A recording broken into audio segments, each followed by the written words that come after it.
Hello there.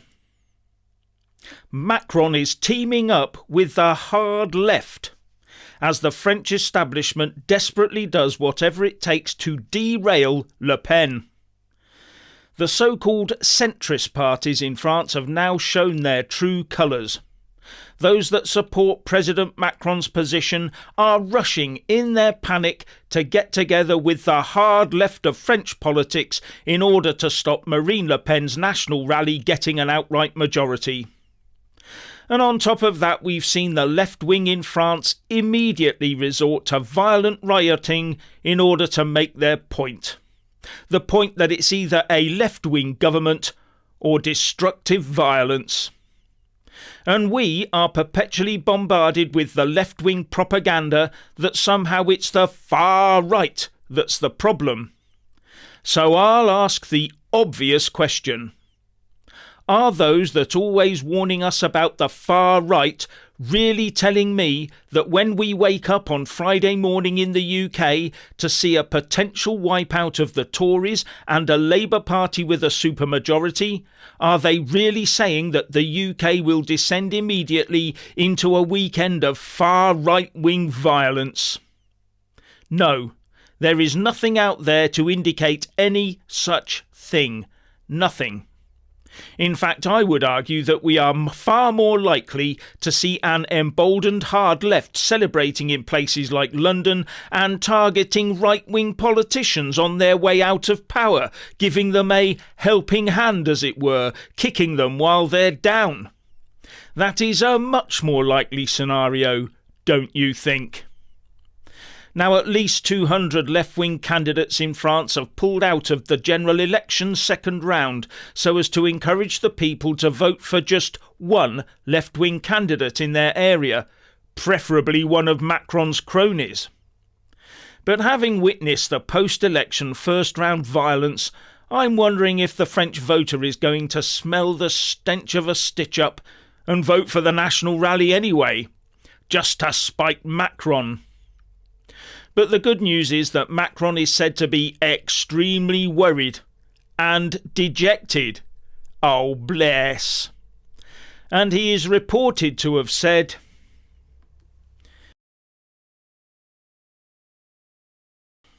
"We must make no mistake. It is the far right that is on its way to the highest office, no one else." And he's also given up on galvanising his team into action. Sounds like the majority of the Tory party, doesn't it? But Macron would rather counter a national rally by helping to get those from the hard left grouping of leftist France Unbowed, communists, socialists and Greens, led by Jean-Luc Mélenchon, into Parliament instead. There is even talk that it should be the Macron candidates that do the standing down. Now we know what Macron really thinks. With one French politician, Éric Ciotti, the renegade leader of a faction of the Conservative Republicans Party who backs Marine Le Pen, saying, "The Macron-Mélenchon alliance is being written before the astonished eyes of millions of French people." While the president of the National Rally and potential new Prime Minister of France, Jordan Bardella, said, "The French have two choices. Either the alliance of the very worst and the extreme left in power, or national unity, the Republic and its values." Maybe Macron would have been better off saying that he will work with Le Pen. No one would believe that. Now, can you imagine a two-stage election like that in the UK, with Reform UK on the rise, and all the other parties ganging up together against Farage to try and stop them? Anyway, where are Macron's WEF and UN handlers? Where are they to bolster the so-called centrist cause? Where are all the big celeb names being wheeled out to champion the Macron cause and condemn Le Pen and Jordan Bardella? And if they are out there, I see little to no evidence of it. Has Macron been ditched as the French globalist open borders champion? Has he been given his marching orders? Who will be the next big anti-French lefty to enter the fray? Who is being lined up to replace Macron? Because if Le Pen gets a good showing in the next round on Sunday, Macron could be forced into an early presidential election at some stage or other. Now, one Macron ally, his finance minister Bruno Le Maire, has said that both the National Rally and France Unbowed are both a danger to France if they get elected. And he's claiming that either one of them would cause some sort of hidden French exit from the EU. A Brexit in disguise, as he calls it. Let's be clear, he said. The extremes will end European integration by renegotiating our European contribution on the one hand, by flouting the budgetary rules of the Eurozone on the other. These are two Frexits in disguise. While Le Pen is claiming that Macron is putting in place officials who will stop Jordan Bardella running the country as he wants to. Anyway, things are getting interesting in France, and we can all see which side resorts to the violence and dirty tricks. And it's not the so-called far right, is it? So what do you think? Let's have a look.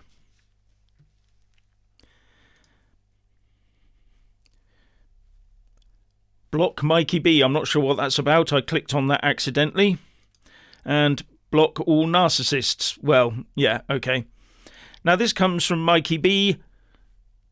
I'll fight for my country. Well, that sounds fair enough if it's in danger. Napoleon is out. The people have suffered enough. Never again. Now let's have a look through a bit more.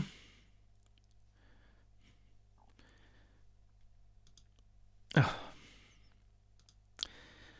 Vote Labour tomorrow. I'm not sure about that one. I think that's probably the most destructive thing we could ever do is vote Labour. They're just going to do what the Tories did on steroids. They're going to hand over the borders to nobody in particular and just pay out money hand over fist. So what's this one? I'd love this channel. I wish you were our president. I'm not sure I'm up to the task of being president. I just like throwing a few words out here and there and doing my best. But there again, you never know. Yeah, go on, I'll do it. The establishment are running scared. Well, I think they are in some ways. I think what they're doing is they're looking at what's going on and thinking, we've over-egged the pudding. We've gone too far. What we need to do is maybe rest a while, a couple of years. Because I read in the newspaper this morning that a lot of the green stuff that's going through, most of the countries in the EU can't achieve it. That means the EU itself won't be able to meet its own green aims. That puts it right on the back foot. What they've got to do maybe is take a bit of a rest for a year or two and then have another go via the march through the institutions. They'll still be working extremely hard in the background, be in no doubt.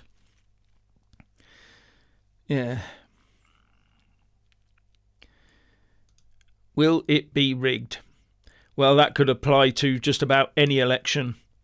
That's why I'm all for the old-fashioned paper ballots. Everybody must go to the ballot station and prove who they are, take a paper ballot and put it in a box, and then people count the ballots that evening in front of other people. And the checks and balances are far better than some nondescript computer system put together by, I don't know, some computer giant, maybe Fujitsu or someone, and coming up with any old thing. So England was beautiful before Islam, same as France was. Reform tomorrow, people. Yeah, it's all very easy to say Islam in general, but for the sake of this particular platform, I will sort of reiterate that it's a minority. Anyway, some breaking news I've been told somewhere.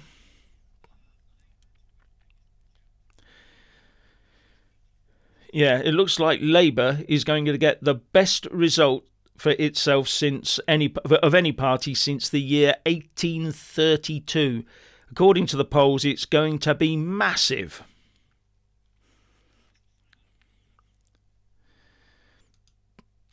And that was from a YouGov poll, by the way. Just got here. Unfamiliar with the politics in France.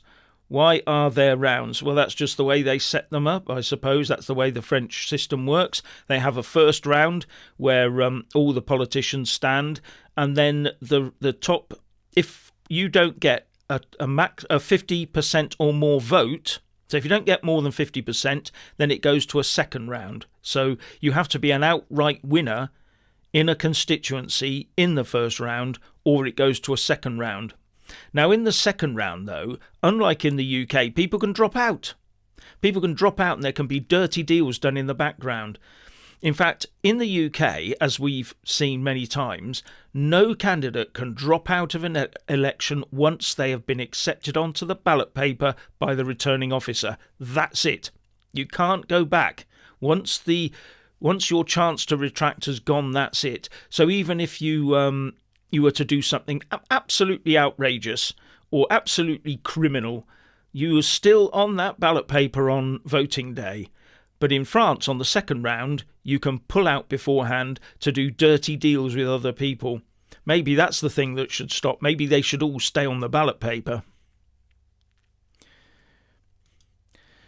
Good to see you cover the French situation, Jeff. Yeah, I've been covering it quite a lot actually recently. I find it quite interesting, and it's right on our border, and it's a central part of our stop the boats sort of situation, and where a lot of our legal immigration comes from as well. So it's very, very interesting to see what their take on all of this is in France.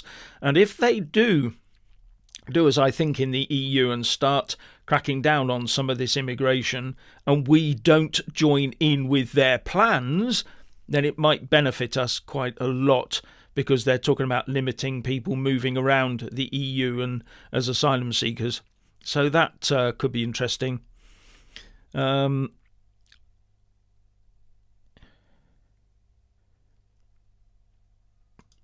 I saw a vote online earlier. Reform had 72% of the vote.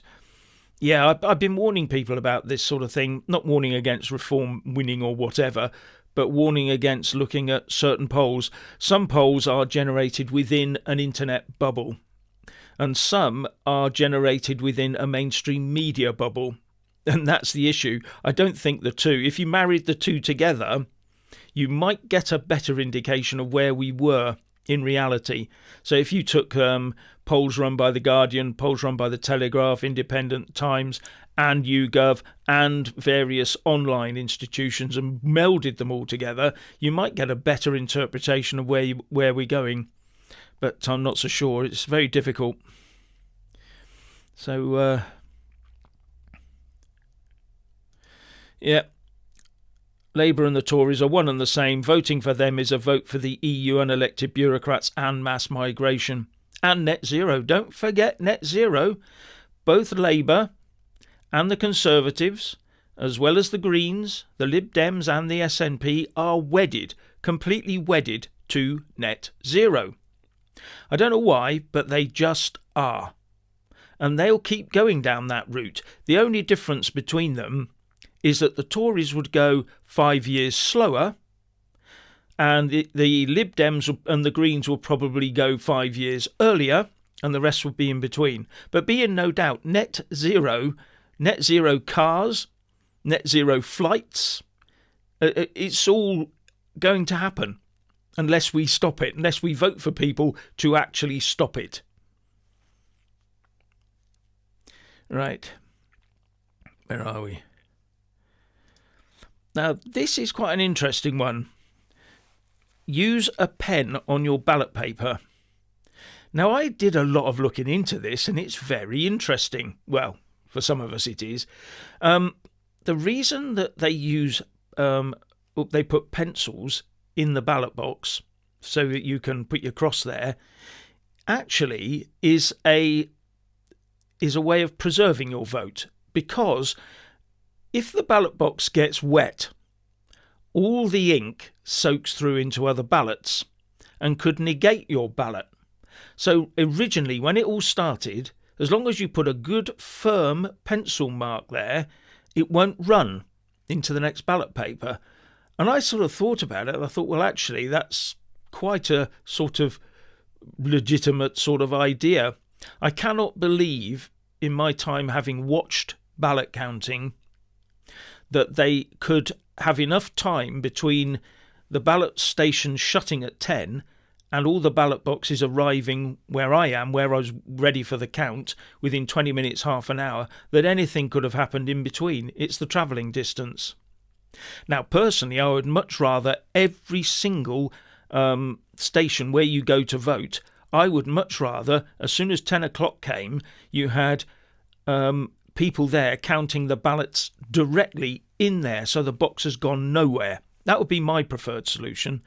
But the only time where there's been a massive gap was back in was it 2015, when Nigel Farage's boxes went walkabouts, in that election for about 8 hours, I gather, and no one quite knew where they were or what was going on. It seemed very strange to me, that particular one. But if anything was going to happen to your vote, if it was going to be changed or erased, it would take a long time to do that. Or they'd have to have complete sets of boxes waiting and just swap them out in the taxis. I don't know. I think that's a bit beyond the... Oh, come on. Sorry, I'm having a bit of a mouse problem at the moment. Yes, they keep getting through and eating my cheese. Right. Yeah, I've talked about this one before, the young are voting for reform. What do you think of that? Now, I was at a hustings in a school recently, just while we were talking about the election, and in the particular school I was there, they'd earlier had a hustings of students pretending to be the MP candidates for the various parties, all of them. And Reform won in the school. Now, when I was at a school 5 years ago, the Greens were always the winners. It's completely changed. Completely. And when it finished, the hustings the other day, most of the kids were queuing up to talk to the Reform candidate and take his leaflets away. Just shows you how things change. The youngsters, as I've said before, have broken the programming. All that programming and telling them how bad they were, telling them how bad the UK is, telling them that they must be ashamed of their history, ashamed of their white privilege. In the end, they go, wait a minute, this has got nothing to do with me. I've got a life too. And they begin to rebel. And that's exactly what's happening. Oh, yes, yeah, okay, so-called white privilege, because it doesn't exist. There isn't any. There never has been and never will be. If anyone had ever asked me, I'd have just held out my empty hand and said, take as much as you like. Oh, yeah. I look forward to hearing that Labour voters having buyer's regret on Friday. Yeah, it could happen as soon as Friday, as soon as they see Starmer and Rayner and all the rest of them piling in and saying, oh, look at all our plans, now we can tell you all about them. By Monday morning, I think the news will be full of it. And, all our worst nightmares will come true. They'll try and hide it, but they can't. In the end, they can't. This is another interesting one from Mikey B. I don't think that we are going to vote our way out of this mess. Now, I'm hoping that we can vote our way out of this mess because we are in a mess. Democracy around us is failing big time. It's failing all of us. And we need to take back control. But once democracy's gone, once you don't trust the democratic vote, then what have we got left? Already you can hear, can't you? If Farage gets a load of votes, if Reform UK gets a load of votes, instantly the left and a lot of the Conservatives, if they are anywhere near the right, will be out talking about Russian influence. They don't want us to trust. They don't even want us to trust the vote. Our politicians do not want you to trust the democracy you are engaged in. Think about that. Think about the ramifications of that one single concept. They don't want you to trust the system. And they've made it so that you can't trust it. They have now put it in place. They have told everybody that everyone outside, the Chinese, the Russians, the Iranians, they're all trying to destroy our democracy. And whenever someone they don't like is winning, look what's happened. Democracy is being destroyed. They do not want you trusting it. So why should we trust them? Oh dear.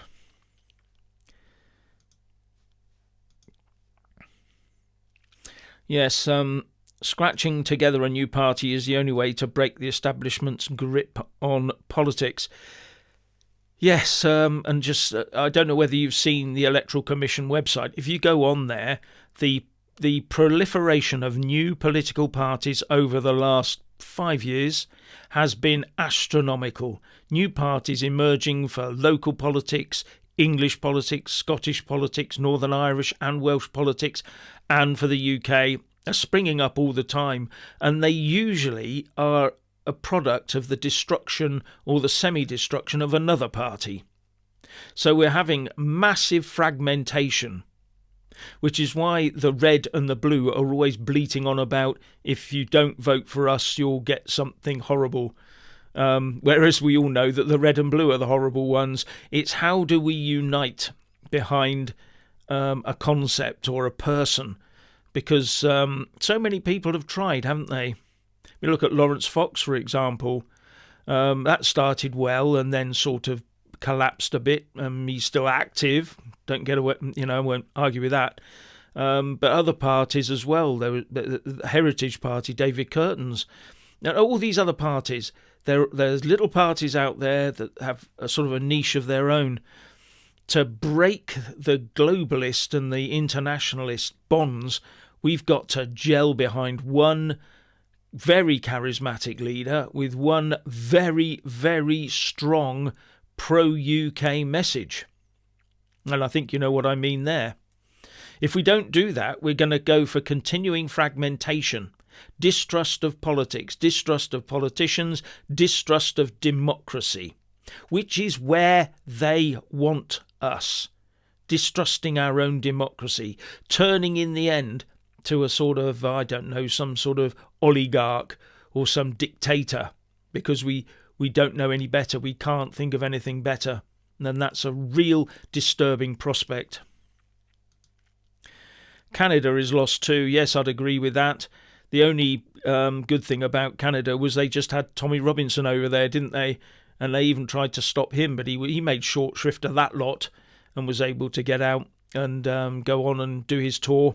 I'm not sure when he's back in the UK. It must be fairly soon, because he did say, oh, he's already back in the UK. Right, okay.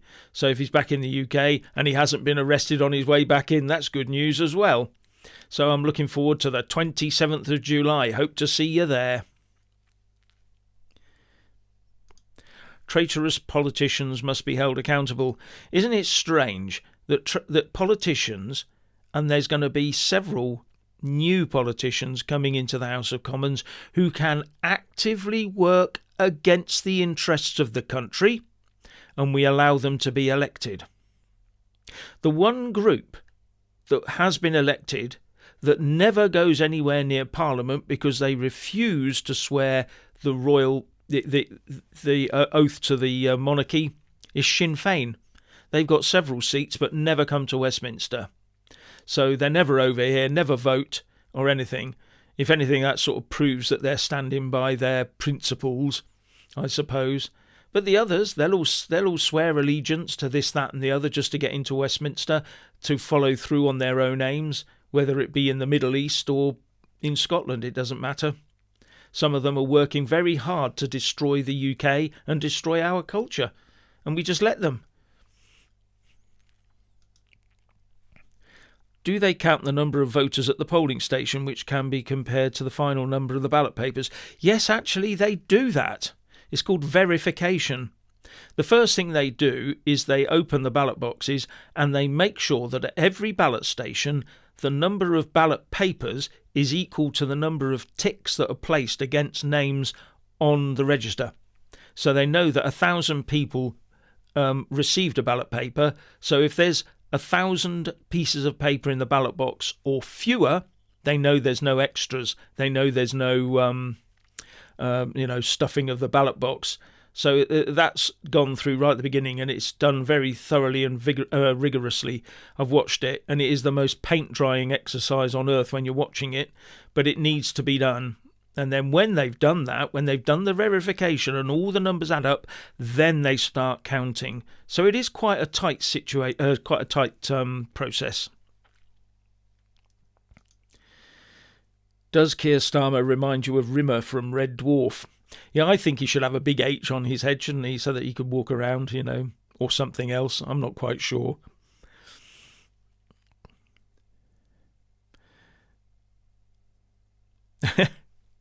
Never ends well with a ginger girl. Oh, that's a bit gingerish, isn't it? Got to call you out on that. Gingerism.